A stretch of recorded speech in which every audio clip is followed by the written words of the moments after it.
Je dirais pour lancer, bien lancer et lancer loin, il y a des conseils qu'il faut vraiment appliquer. Donc le premier, qui n'est pas vraiment un conseil mais une obligation, c'est de mettre un doigt de lancer, un gant de lancer pour pas se couper le doigt. Ensuite, c'est la posture, c'est-à-dire les bras bien tendus, levés au-dessus de la tête. Un bon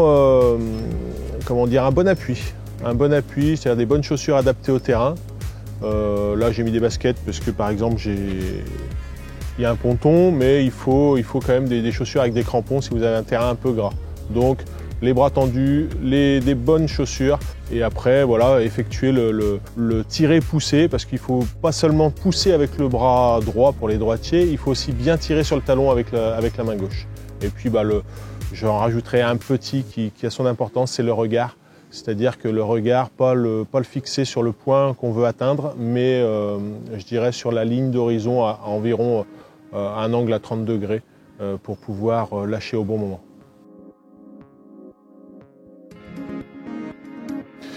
Alors la technique pour bien lancer, déjà de bons appuis, un petit pas pour vraiment atteindre des grandes distances. Je pense que le petit pas est important.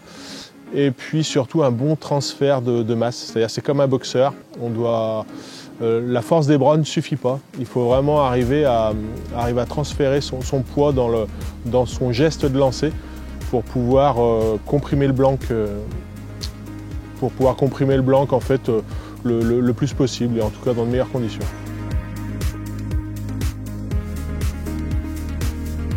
Alors quand la tresse est interdite, c'est de plus en plus, donc en fait on s'habitue de plus en plus à jeter avec des arrachés en nylon. Corps de ligne nylon, souvent, pour atteindre la grande distance. Quand c'est interdit, d'autant plus. Et arraché nylon. Voilà, le nylon est plus souple que le fluorocarbone par exemple. Et donc du coup, la glisse dans les anneaux et en tout cas le frottement au niveau des anneaux est meilleur. Moi je n'utilise pas le fluoro, par contre le nylon tout le temps.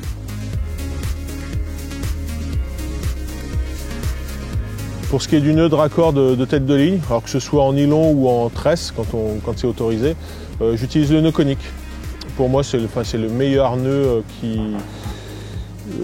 le meilleur nœud dans le sens où les fils sont dans le sens opposé à la sortie des anneaux.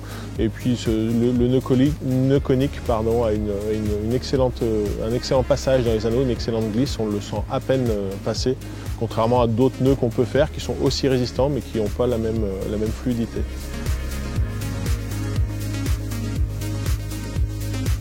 Alors pour la canne spod, le corps de ligne, ce sera la tresse. Je dirais que dans 90%, pour pas dire 95% des cas, ce sera de la tresse avec un arraché tresse. Le seul moment, je dirais, où je fais des exceptions, c'est quand il y a beaucoup de vent, puisque la tresse prend plus le vent que le nylon.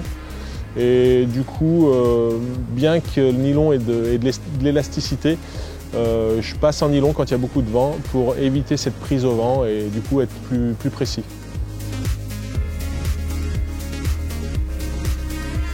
Alors une bonne canne pour lancer loin, donc déjà sa puissance. Beaucoup aiment les cannes très raides, moi un peu moins. Une bonne action de pointe, je privilégie les bonnes actions de pointe quand même, comme là la nouvelle F40. C'est une canne vraiment développée pour la grande distance et c'est associé à un bon moulinet longue distance, c'est vraiment un combo idéal. Et puis de bons anneaux. Voilà, en l'occurrence, c'est American Tackle sur F40, c'est la Rolls. Et j'aime bien aussi le talon, par exemple sur F40, qui a un talon de 58 cm. Et du coup, on a un bon levier. Et ça, pour avoir un bon geste et bien comprimer le blanc, c'est aussi très important.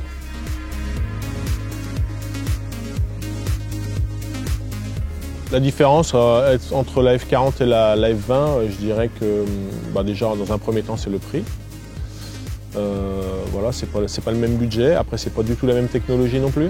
La F40 est plus sur un blanc japonais Toray en 40 tonnes, la F20 est sur un blanc japonais en 30 tonnes. Les anneaux sont aussi différents, c'est des American Tackle pour les deux. Après sur la F40, voilà, c'est bipatte au départ, puis en monopatte pour un meilleur travail du blanc. Les deux sont des actions de pointe. Donc voilà, c'est des cannes qui sont faites pour lancer loin. Et donc la F20 est faite pour lancer loin, F40 est faite pour lancer très loin.